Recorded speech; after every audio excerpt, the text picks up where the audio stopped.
Hello guys, welcome back to my YouTube channel. Myself Santosh and you are watching my channel Shiksha Niketan.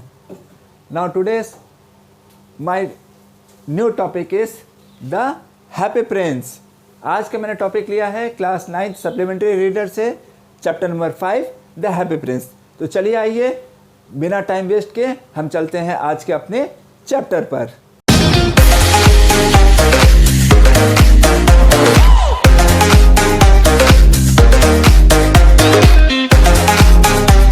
Viewers, आज का हमारा जो chapter है happy Prince, ये actually एक statue की कहानी है। ये एक ऐसे हैप्पी प्रिंस है जो मरने के बाद, जिनके मृत्यु के उपरांत उसको उसी के शहर में हाई अबव द सिटी, शहर के बीचों बीच काफ़ी ऊंचाई पर एक टॉल कॉलम बना के वहाँ पे इस स्टैचू को प्लेस किया गया है। अच्छा, इस स्टैचू की विशेषता क्या है जो आपके स्टैंजा में बताई गई है? तो जो मेन विशेषता है वो ये है कि हैप्पी प्रिंस की जो आँखें हैं वो रेयर सफ़ायर है, नीलम से बनी हुई है, जो कि भारत से लाई गई थी। जो हैप्पी प्रिंस के जो स्वॉर्ड है, तलवार, उस पर एक रेयर रूबी लगी हुई है, माणिक लगा हुआ है। और साथ ही साथ जो हैप्पी प्रिंस का जो ड्रेस है, जो कॉस्ट्यूम है, जो स्टैचू को जो कॉस्ट्यूम पहनाया गया है, वो प्योर गोल्ड लीव्स का बना है, मतलब पत्तियों के रूप में सोने से उसको पूरा आवरण किया गया है। तो ये आपके हैप्पी प्रिंस की सारी विशेषताएं हैं, इस स्टैचू की विशेषताएं हैं। तो कहानी आपकी व्यूअर्स स्टार्ट होती है एक स्वैलो से। एक स्वैलो जो उड़ते उड़ते उस शहर में आता है। उसके जो बाकी फ्रेंड्स हैं वो पहले ही 6 वीक्स पहले ही अपने देश मिस्र जा चुके हैं, इजिप्ट जा चुके हैं, और अब वो भी अपने देश को लौटने के लिए अब उड़ान भर चुकी थी और अब उड़ते उड़ते इस शहर में आई थी।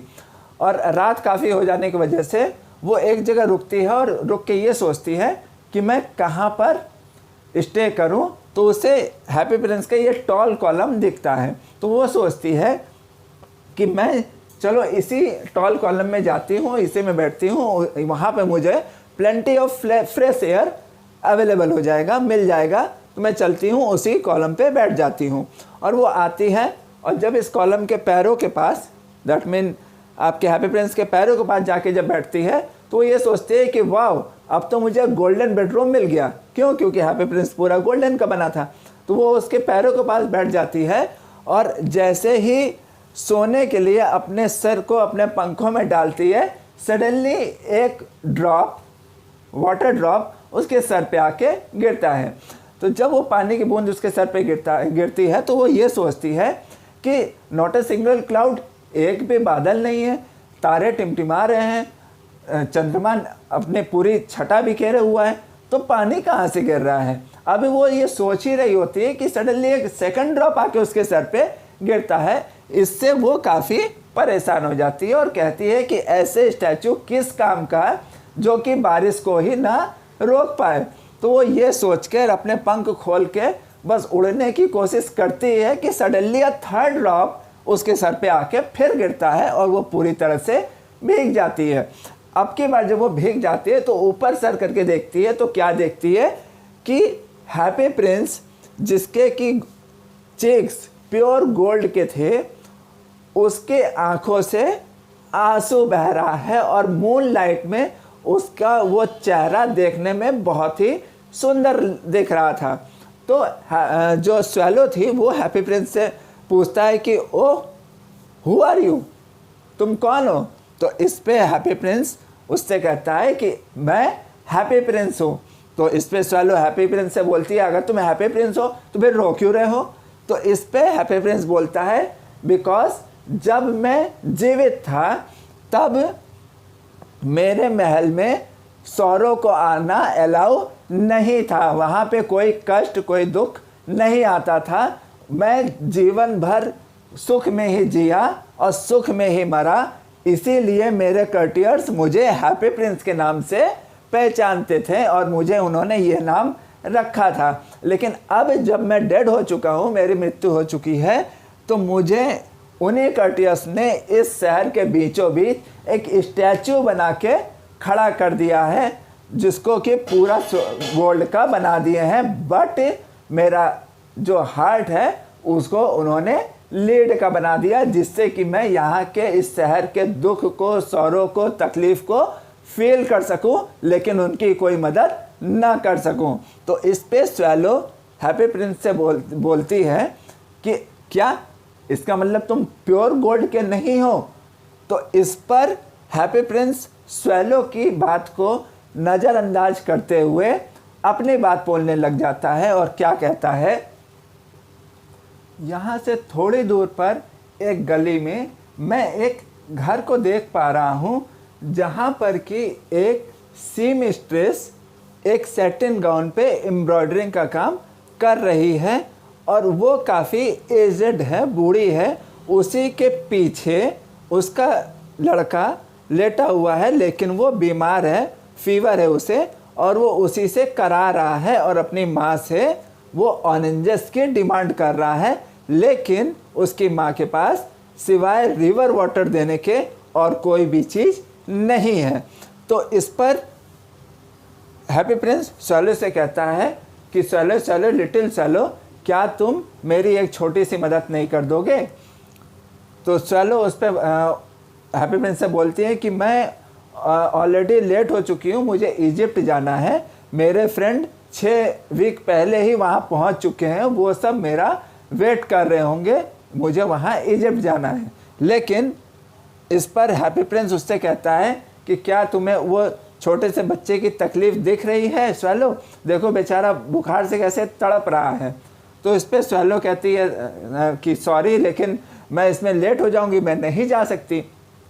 तो उसके मना करने पर, डिनाई करने पर हैप्पी प्रिंस उदास हो जाता है। तो जब हैप्पी प्रिंस का उदास वाला चेहरा स्वैलो देखती है तो उसे बुरा लगता है। तो वो कहती है कि ओके हैप्पी प्रिंस, मैं तुम्हारी बात मान लेती हूँ, बताओ मुझे क्या करना है, लेकिन सिर्फ एक रात के लिए मैं तुम्हारे पास रुक जाऊंगी। तो इस पे हैप्पी प्रिंस खुश हो जाता है और स्वैलो से बोलता है कि स्वैलो, तुम मेरे इस तलवार से इस रूबी को निकाल लो और तुम जाके उस सीमस्ट्रेस को दे आओ, जिससे वो उसको सेल कर ले और अपने बच्चे को ऑरेंजेस दे सके।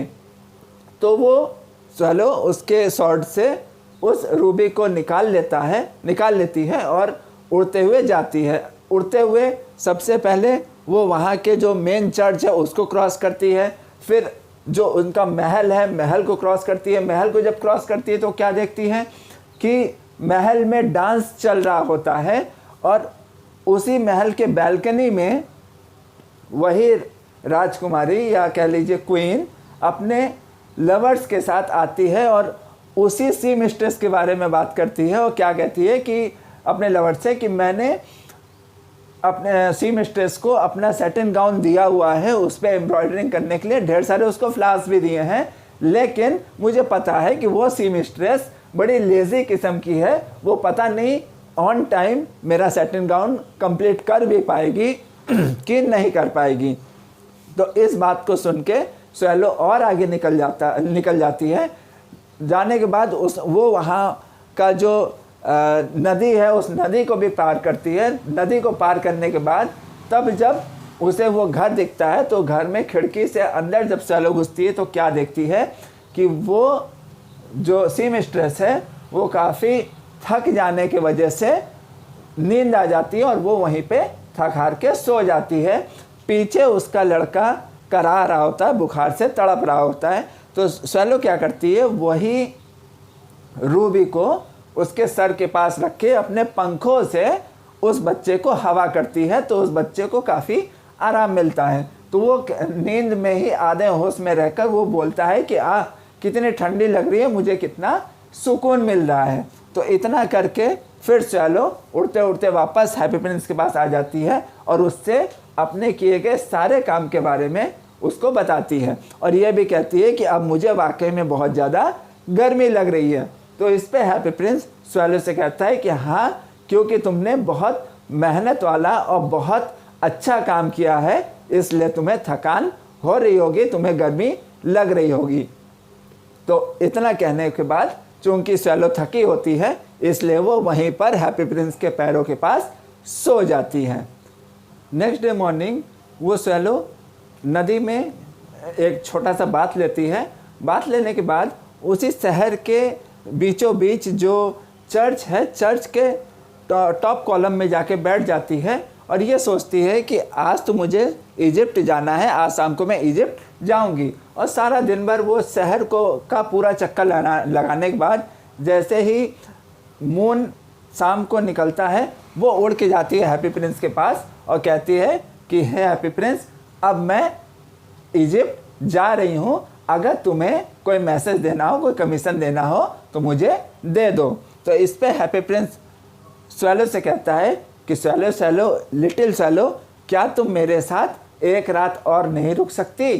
तो इस पे स्वैलो जो है हैप्पी प्रिंस से बोलती है कि मैं ऑलरेडी लेट हो चुकी हूँ, इस समय वहाँ पर नील नदी में मेरे दोस्त जो दूसरे स्वैलोज़ हैं वो मज़े कर रहे होंगे, वहाँ पर जो नील नदी के जो क्रोकोडाइल्स हैं वो मड में जाके खेल रहे होंगे, उनको आलस लग रहा होगा, मैं वो चीज़ें मिस कर दूंगी, इसलिए मुझे इजिप्ट जाना है। लेकिन हैप्पी प्रिंस स्वैलो के इस बात को गौर नहीं करता है और अपनी बात करते हुए वो आगे बोलता है कि फार एबव सिटी, मतलब शहर से थोड़े दूर पर एक गैरेट में, छत के ऊपर बने घर में मैं एक यंग प्ले राइटर को देख रहा हूँ जो कि एक कहानी लिख रहा है अपने डायरेक्टर के लिए और उस कहानी को ख़त्म करने की कोशिश कर रहा है, लेकिन ठंड ज़्यादा होने की वजह से ना तो उसके पास लकड़ियाँ हैं कि उसको जला के हाथ ताप सके और ना ही उसके पास खाना है कि वो खा सके और अपनी भूख को मिटा सके। तो क्या तुम एक रात के लिए मेरी मैसेंजर नहीं बनोगी, तो उस यंग प्ले राइटर को ही मदद नहीं करोगी? तो इस पे स्वैलो को ये फील होता है कि हैप्पी प्रिंस एक वाकई में बहुत नोबल हार्ट पर्सन है। तो वो कहती है हैप्पी प्रिंस से कि हे हैप्पी प्रिंस, मैं जानती हूँ तुम बहुत अच्छे दिल के इंसान हो, चलो ठीक है, मैं तुम्हारे कहने पर एक रात के लिए और तुम्हारे साथ रुक जाऊंगी। अब अगर तुम्हारे पास कोई और रूबी हो तो दो, मैं उसको जाके उसको दे आती हूँ। तो इस पे हैप्पी प्रिंस स्वैलो से कहता है कि नहीं स्वैलो, अब मेरे पास कोई रूबी नहीं है, अब मेरे पास ये जो दो मेरी आंखें हैं ये रेयर सफ़ायर की बनी हुई है, नीलम की हैं, तुम इसमें से एक मेरी आंख प्लग कर लो और जाके उस यंग प्ले राइटर को दे आओ, जिससे वो सोल्ड करके लकड़ी खरीद सके और हाथ ताप सके, गर्मी पा सके। तो इस पे स्वैलो हैप्पी प्रिंस से बोलती है कि नहीं, मैं ऐसा नहीं कर सकती हूँ, अगर मैं ऐसा करूँगी तो तुम एक आंख से अंधे हो जाओगे। तो इस पे हैप्पी प्रिंस स्वैलो से कहता है कि नहीं स्वैलो, मैं जैसा कमांड दे रहा हूँ तुम प्लीज़ वैसा ही करो, मेरी एक आंख तोड़ लो और जाके उस यंग प्ले राइटर को दे आओ। तो स्वैलो वही करती है, हैप्पी प्रिंस का एक आंख वो तोड़ लेती है और जाके उड़ते उड़ते जाती है और गैरेट पे एक छोटे से चिमनी से वो अंदर घुसती है। अंदर जब घुसती है तो क्या देखती है कि जो यंग प्ले राइटर है काफ़ी लिखने की वजह से और थकान की वजह से नींद आ जाता है, तो वो अपने ही टेबल पर अपने ही हाथों को रख के उस पर सो जाता है। तो वो, और चूँकि वो नींद में होता है इसलिए स्वैलो के पंखों की फड़फड़ाहट को वो नहीं सुन पाता। तो स्वैलो क्या करती है कि वो सफ़ायर को जाती है और धीरे से यंग प्ले राइटर के टेबल के ऊपर रख के वहाँ से उड़ जाती है। जब राइटर की आंख खुलती है तो वो क्या देखता है कि मेरे बगल में एक नीलम रखा हुआ है। तो वो ये सोचता है कि शायद जो मेरे मालिक हैं उनको मेरी मेहनत अच्छी लगी है, उनको पसंद आई है, इसलिए उन्होंने खुशी में मुझे ये दे दिया है। चलो मैं अब इसे सेल करता हूँ और सेल करके लकड़ियाँ ले आता हूँ जिसको कि जला के मैं हाथ तापूँगा और मैं इस कहानी को जल्दी जल्दी पूरा करूँगा। इधर स्वैलो इतना करने के बाद उड़ के वापस आती है और हैप्पी प्रिंस के पास जाके अपने की हुई सारी कहानी बताती है और ये भी कहती है कि अब मैंने तुम्हारा काम अच्छे से कर दिया है। तो हैप्पी प्रिंस स्वैलो से कहता है कि हे स्वैलो, तुम वाकई में बहुत अच्छी हो जो तुमने मेरा काम कर दिया है, अब तुम थोड़ा रेस्ट कर लो क्योंकि तुम काफ़ी थकी होगी। तो इस पे स्वैलो उसी हैप्पी प्रिंस के पैरों के पास फिर से सो जाती है। नेक्स्ट डे मॉर्निंग वो स्वैलो उठती है और नीचे आती है, एक हार्बर के टॉप पे जाके बैठती है, जहाँ वो देखती है कि वहाँ का जो उस हार्बर का जो सेलर है वो वहाँ पे काम कर रहा होता है। तो वहाँ ज़ोर ज़ोर से वो चिल्लाते हुए क्या कहती है कि आज शाम को तो मैं इजिप्ट जाऊँगी, अब मेरे इजिप्ट जाने का समय आ गया है। लेकिन उसके चिल्लाहट को वहाँ पे कोई नहीं समझ पाता है, कोई नहीं सुन पाता है, सब अपने काम में लगे रहते हैं। वो दिन भी वो पूरे शहर का चक्कर लगाती है और शाम जैसे ही होती है तो आके हैप्पी प्रिंस से कहती है, क्या कहती है कि हे हैप्पी प्रिंस, आज मैं आखिरी बार तुमसे मिलने आई हूँ, अब मैं आज इजिप्ट जा रही हूँ। तो इस पे हैप्पी प्रिंस दोबारा स्वैलो से कहता है कि स्वैलो लिटिल स्वैलो, क्या तुम मेरे साथ एक रात और नहीं रुक सकती? तो स्वैलो कहती है कि अब विंटर आ चुका है, अब सर्दी का सीज़न है और मेरे मिस्र में इस समय गर्मी है, ठंडी में मैं रहूँगी तो मुझे तकलीफ़ होगी, तो इसलिए मैं अब ज़्यादा दिन नहीं रुक सकती। तो इस पे जो हैप्पी प्रिंस है वो स्वैलो की बात को दरकिनार करते हुए अपनी बात कहने लगता है कि नीचे देखो, एक चौराहे पर एक छोटी सी गर्ल जो कि मैच स्टिक्स सेल करती है और अर्निंग करती है, रोज़ कमाती है, जाके अपने फादर को देती है। आज दुर्भाग्य से उसके मैच स्टिक सारी गटर पे गिर गई है, जिस वजह से देखो वो बेचारी बैठ के रो रही है और ये सोच रही है कि अगर वो घर लौटेगी तो उसके फादर उसको मारेंगे, पीटेंगे, तो क्या तुम मेरे लिए एक रात के लिए और मेरी मदद नहीं कर सकती? तो उस पर स्वैलो कहती है कि मुझे तो जाना तो है, मैं लेट हो जाऊंगी अगर आज मैं नहीं जाऊंगी तो उस पर हैप्पी प्रिंस स्वैलो से दोबारा कहता है कि स्वैलो प्लीज़ मेरा ये एक काम और कर दो। तो उस पर स्वैलो मान जाती है और कहती है अच्छा ठीक है, लाओ तुम्हारे पास क्या है दो, तो मैं उसको जाके दे आती हूँ। तो हैप्पी प्रिंस फिर स्वैलो से कहता है कि अब मेरे पास ये दूसरी आँख ही बची है जो रेयर सफ़ायर है, तुम इसी को तोड़ लो और जाके उस छोटी सी बच्ची को दे आओ। तो इस पर स्वैलो हैप्पी प्रिंस से दोबारा कहती है, क्या कहती है कि मैं ऐसा नहीं कर सकती हूँ, अब ले देखे तुम्हारे पास दूसरी आँख ही बची है, अगर मैंने इसको भी तोड़ लिया तो तुम कम्प्लीटली ब्लाइंड हो जाओगे, अंधे हो जाओगे, फिर तुम्हें कुछ नहीं दिखेगा। तो इस पर हैप्पी प्रिंस स्वैलो से दोबारा कहता है कि नहीं स्वैलो, मैं जैसा कमांड कर रहा हूँ प्लीज़ तुम वैसा ही करो, मेरे इस सफ़ायर को भी लेती जाओ और तुम ले जाके उसको दे दो। तो स्वैलो क्या करती है, उसके दूसरे आँख को भी तोड़ लेती है और तोड़ने के बाद जाके वो उस बच्ची के हाथों बगल से गुजरती है और उसके हाथों में वो दे देती है। जैसे ही वो छोटी सी बच्ची अपने हाथ में उस नीलम को देखती है तो बड़ी खुश हो जाती है और खुशी में भागते हुए वो अपने घर लौट जाती हैं।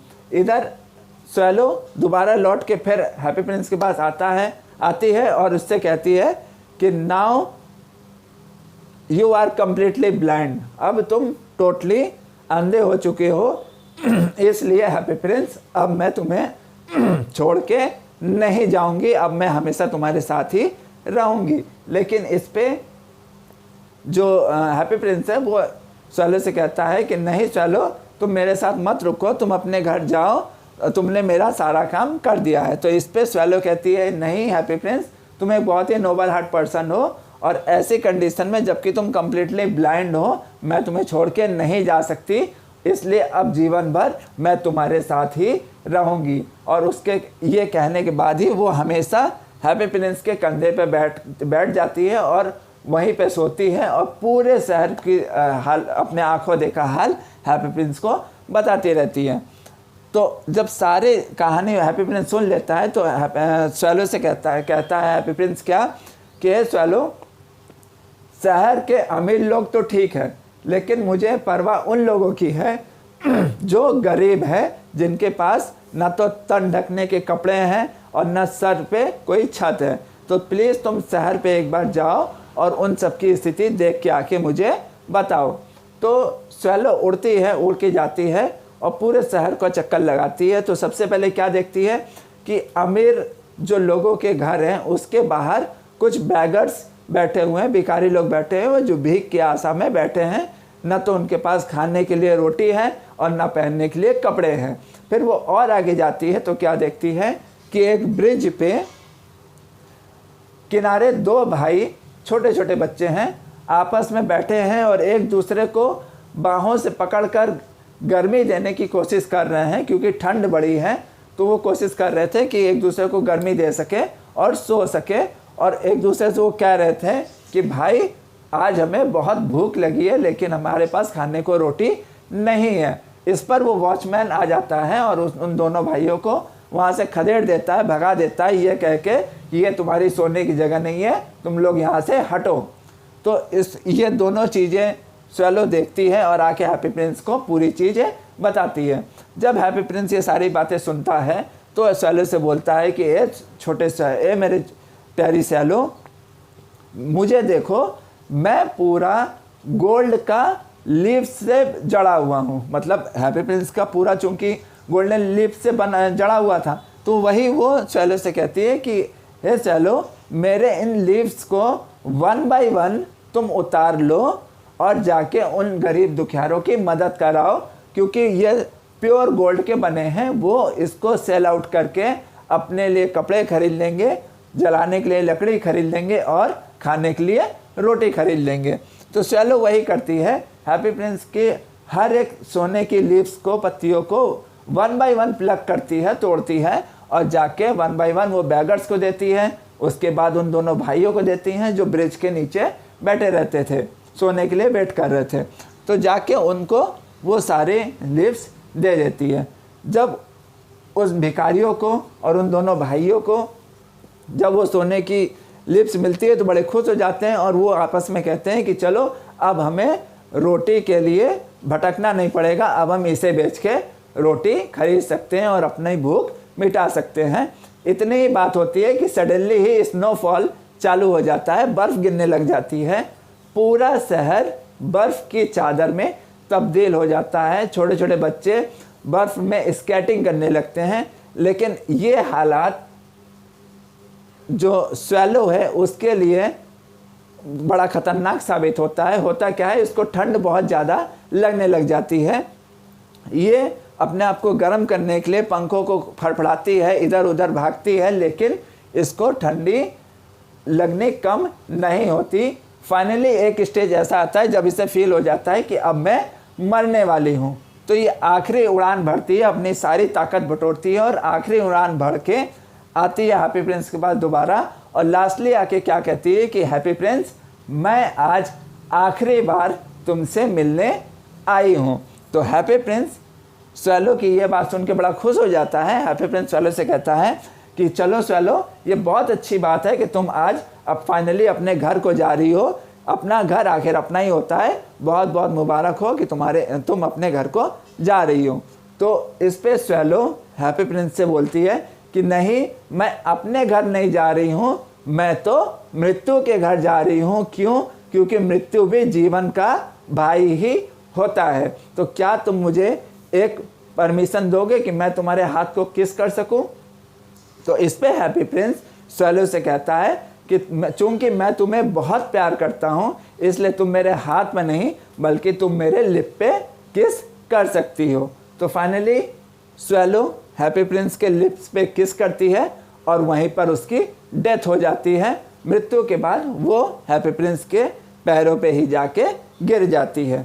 जैसे ही स्वैलो की डेथ होती है, सडनली इस स्टैचू से एक बहुत ही सडन नॉइस, क्रैक की आवाज़ आती है। वो क्रैक क्या होता है, जो हैप्पी प्रिंस का जो लीडन हार्ट है वो उस समय ब्रेक हो जाता है। और वो क्रैक साउंड इतना ज़बरदस्त आता है कि आसपास का पूरा माहौल उस क्रैक वॉइस से भर जाता है। नेक्स्ट डे मॉर्निंग जब शहर के मेयर वहाँ से टहलने निकलते हैं, वॉकिंग के लिए निकलते हैं, तो क्या देखते हैं कि ये हैप्पी प्रिंस जो कि अभी तक सोने का था, अब सिवाय एक बैगर के और कुछ भी नहीं दिख रहा है।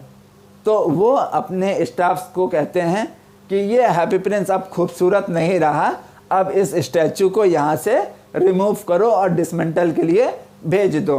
तो तभी उस मेयर की निगाह हैप्पी प्रिंस के पैरों पे पड़े, उस लिटिल स्वैलो पे पड़ती है। तो वो अपने स्टाफ से कहते हैं कि मैंने तो अपने शहर में ये बैंड कर रखा है कि यहाँ पे जंगली पशु पक्षी ना आए, तो यहाँ पर जंगली पक्षी कैसे आई। तो एक आप ऑर्डर पास कीजिए और पूरे शहर में ऐलान कीजिए कि जंगली पशु पक्षी का शहर में आना मना है।